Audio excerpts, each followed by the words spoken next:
नमस्कार, बस्ती चेतना न्यूज में आपका स्वागत है। बस्ती जनपद में हिना खातून को अब हर कोई जानने लगा है। हिना बस्ती से बाहर निकलकर जहां भी जा रही है, बस्ती जनपद की धाक जमा करा रही है। जी हां, हम बात कर रहे हैं हैंडबॉल की नेशनल चैंपियन हिना खातून की। एक सामान्य से भी निचले स्तर पर जीवन यापन कर रहे परिवार की बेटी हिना परिचय की मोहताज नहीं है। बस्ती वासियों को उस पर गर्व होना चाहिए। हिना बलरामपुर की हैंडबॉल कोच चुनी गई हैं। बस्ती चेतना से उसने एक साक्षात्कार के दौरान बताया कि ये उसकी मंजिल नहीं है। पूछा गया, आखिर आपकी मंजिल क्या है? हिना ने ये बताना उचित है नहीं समझा, लेकिन इतना जरूर कहा, एक दिन बस्ती को ग्रेट सरप्राइज दूंगी। आप भी सुनिए हिना खातून को। ब्यूरो रिपोर्ट, बस्ती चेतना news. Hina media Dastak news में तुम्हारा स्वागत है। और पता चला है कि बलरामपुर में तुम हैंडबॉल की कोच चुनी गई हो, तो इसलिए हमने सोचा हमारे दर्शकों को कुछ ऐसी चीज़ें बताओ अपने बारे में जिससे लोगों को सबक भी मिले और लोग भी तुम्हारे नक्शे कदम पर आगे बढ़ें। तो एक बार फिर हमारे स्टूडियो में आपका स्वागत है। आप इस सफलता के लिए आप कब से प्रयास कर रहे हैं और खेल की दुनिया में कब से हैं आप? सर मैं 2011 से हूँ खेल में। मैं GGIC की स्टूडेंट रही हूँ। 2009 से वहाँ पे 9th क्लास से एडमिशन लिया था और वहीं से मैंने खेल की स्टार्टिंग की। और हमारे ग्राउंड पे ही कुछ सीनियर थे जो हमें आए थे, कॉलेज से लेकर गए थे, बताएं ये खेल में आना चाहिए आप लोगों को। तो वहीं से फिर हम लोगों ने स्टेडियम ज्वाइन किया। क्योंकि मेरा घर बहुत दूर था स्टेडियम से, 14 किलोमीटर समथिंग आना जाना लग जाता है, और तो आना जाना था, वहीं से स्टार्ट किया। तो ये पढ़ते हुए बहुत कम, मतलब माध्यमिक कक्षा में भी जो 8वीं 9वीं में ही इंटरेस्ट स्पोर्ट के प्रति जाग गया, ये खुद की प्रेरणा थी या कोई ऐसा कारण था जिसके नाते स्पोर्ट्स को सेलेक्ट किया? सर अच्छा लगा, मुझे खेलना कूदना बहुत पसंद था, स्टार्टिंग से था। खैर मेरे फैमिली में कोई ऐसा नहीं रहा और आर्थिक स्थिति भी अच्छी नहीं थी, तो हर तरफ से मुझे देखना था कि मैं कहाँ परफेक्ट हो सकती हूँ। पढ़ाई भी कहीं ना कहीं पढ़ाई भी मेरी अच्छी थी और मैं पढ़ने के लिए भी बहुत इच्छुक रहती थी कि मैं पढ़ूँ। बट खेल में क्या था कि ज़्यादा रुचि थी, किसी को देखते थे जी, उसी सेगमेंट में आगे हाँ। स्टार्टिंग में हमारे बगल में एक लोग थे, वो पोस्ट ऑफिस में कुछ थे, तो उन्होंने मुझे बचपन से ही बोला, मतलब मैं बहुत छोटी थी तभी वो बोलते थे थोड़ा दौड़ा उड़ा करो। तो मैं अपने यहाँ पॉलिटेक्निक के जो सड़कें थी वहाँ बहुत पथरीली जगह थी। खैर मेरे पास शूज़ वगैरह की व्यवस्था तो नहीं थी, लेकिन फिर भी मैं उस पर दौड़ती थी। अच्छा, जब इस खेल सेगमेंट को आपने स्पोर्ट को सेलेक्ट किया और इसमें आगे बढ़ने लगे, तो आपको सपोर्ट कैसा मिला और किस तरह का ज़्यादा सपोर्ट मिला? सर खैर स्टार्टिंग से तो कोई सपोर्ट नहीं मिला मुझे, और मैं आपको बता दूं कि मुझे आने जाने के लिए मेरे पास साइकिल तक नहीं थी। तो साइकिल क्या था, क्योंकि मैं सरकारी स्कूल की स्टूडेंट रही हूँ, मैं प्राइमरी में भी पढ़ी हूँ, तो प्राइमरी स्कूल में जहाँ मैं पढ़ती थी वहाँ भी उसी टाइम एक नियम आया था जिसमें बच्चों को साइकिलें दी जाती थी। लेकिन वो साइकिलें क्या थी, 6 मंथ के लिए दिए जाते थे। बट मेरी प्रिंसिपल जो थी वो मुझे बहुत मानती थी क्लास की, तो बहुत मानती थी, तो उन्होंने वो लास्ट में क्या किया, वो साइकिल उन्होंने मुझे दिया।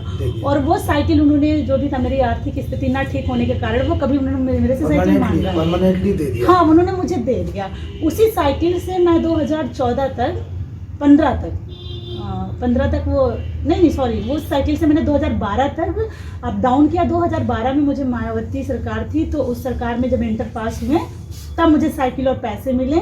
फिर उस साइकिल को मैंने 2018-17 तक यूज़ किया। फिर 2017 में जब अरविंद कुमार सिंह सर आए थे, तब उन्होंने जब मुझे प्रोत्साहन समिति की तरफ से जब उन्होंने मुझे प्रोत्साहित किया था, नेशनल में मेडल जिलाधिकारी अरविंद कुमार जी, वो सर आए हुए थे और हमारे बोनकर सर थे, तो उन्होंने काफ़ी सपोर्ट किया। और वही बोनकर सर हमारे जब क्रीड़ा अधिकारी हमारे थे, उन्होंने सपोर्ट किया, और सर अरविंद कुमार सर ने हमें सपोर्ट किया। तो उसी टाइम हमें यहाँ से बस्ती में सानू भाई हैं मीडिया के, उन्होंने मुझे साइकिल गिफ्ट किया था, हिंदुस्तान के द्वारा उधर दिए थे।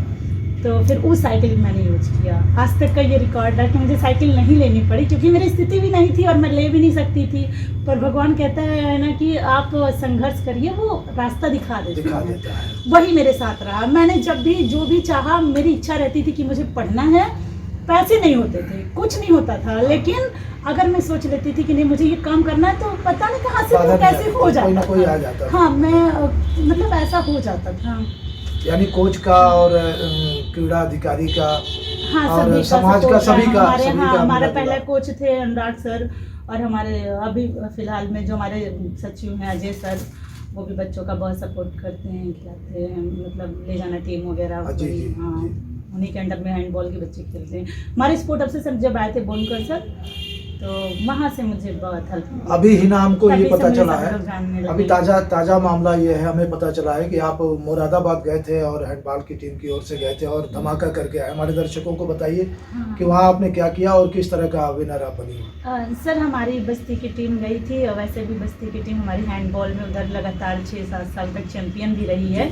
तो अभी तो फिलहाल हमारी टीम से बहुत सारी बच्चियां हैं जो सेलेक्ट हो गई हैं। हमारी सीनियर थी पूजा पाल, वो रेलवे में खेलती हैं, और एक सुगंध है वो SSB में है, एक सरिता है वो UP पुलिस में है। वो हमारी टीम में हमारे बैच के लोग थे। तो हमारे बैच के लोग सभी हैंडबॉल की लड़कियाँ लगभग सब सेटल हो गई हैं, और कुछ बच्चियां हैं जो हो जाएंगी धीरे धीरे करके, क्योंकि सब चैंपियन रहे हैं। तो अभी कुछ जूनियर बच्चे थे और कुछ हम सीनियर 2-4 थे। जी, जी। तो अभी गए थे हम लोग, विजेता होकर आए हैं वहाँ से मुरादाबाद। उप विजेता होकर के आई हैं मुरादाबाद से, जी। यूपी में बहुत सारी टीमें वहाँ, यूपी की हाँ, सभी यूपी की टीमों पूरे जितने जिले हैं सभी से जगह से टीम आती है। खातून को जाता है, नहीं, हमारी पूरी टीम को जाता पूरी है। टीम को पूरी जाता टीम को है। जाता थैंक यू। और मैं ये जानना चाहता हूँ कि अभी आपको बलरामपुर डिस्ट्रिक्ट का हैंडबॉल कोच सेलेक्ट किया गया है, आपकी मंजिल क्या है? क्या मतलब ये मंजिल मिल गई आपको या इससे भी आगे जाने का? नहीं सर, हमारी मंजिल यही नहीं है, हमारी मंजिल नहीं। अभी सर बहुत दूर है, और क्या बनना मैं चाहते हैं? प्रयास करूँगी।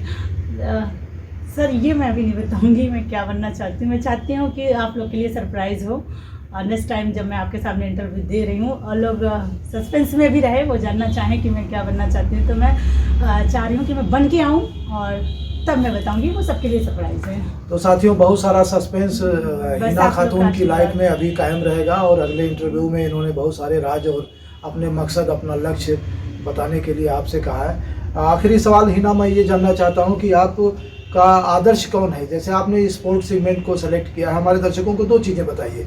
एक तो आपका आदर्श कौन है, और आपकी पढ़ाई अभी कहाँ तक चल रही है, क्या चल रहा है? सर पढ़ाई तो अभी मेरा BPED कंप्लीट हो चुका है, MPED वगैरह भी हो गया है।